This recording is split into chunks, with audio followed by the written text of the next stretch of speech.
দর্শক মন্ডলী, আপনারা উপভোগ করছিলেন এতক্ষণ বর্তমান ঝিনাইদহ ডিভিশনের আয়োজনে রাইট ফুটবল টুর্নামেন্ট 2024 এবং এই 2024-এর অত্যন্ত টানটাচ উত্তেজনাকর দুটি শক্তিশালী দল কিন্তু ফাইনালে ম্যাচে অংশগ্রহণ করেছিল।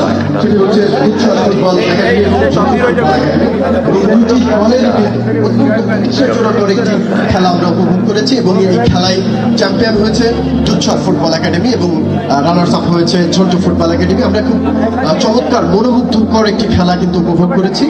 যিনি সুলতান আল ইকরাম ভাই খুব দুর্বিষহ পরিশ্রম, এরকম একটি খেলা শেষ করতে গিয়ে কিন্তু প্রচুর পরিশ্রম গেছে এবং তার সাথে সাথে কিন্তু সুলতান আল ইকরাম থেকে অনবদ্য পরিশ্রম করে শেষ নামিয়েছেন রেফারি যাদের গুরুত্বপূর্ণ।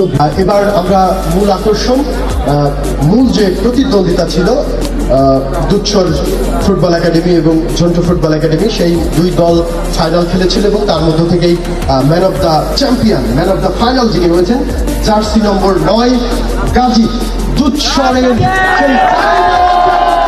জানা যাচ্ছে। অসম্ভব দারুণ কিন্তু দুর্দান্ত তখন পায়ের সেরকম দেখিয়েছে এই 9 নম্বর জার্সি পরিত দুষ্ট ছেলে গাজী।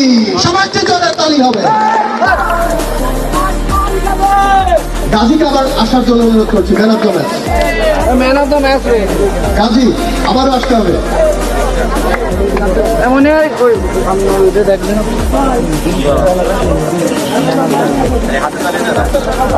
দর্শক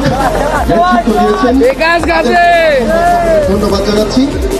ফাইনাল টুর্নামেন্টের চ্যাম্পিয়ন দুধসর ফুটবল একাডেমির ক্যাপ্টেন সহ সকল প্রতিনিধিদেরকে মঞ্চে এসে একটি বড় 20,000 টাকার প্রাইজ মানি উপহার দেওয়া হচ্ছে এবং সেই বড় প্রাইজ বন্ড এবং আজকের এই টুর্নামেন্টের ফাইনাল চ্যাম্পিয়ন গেটস গোল করছে দুধসর।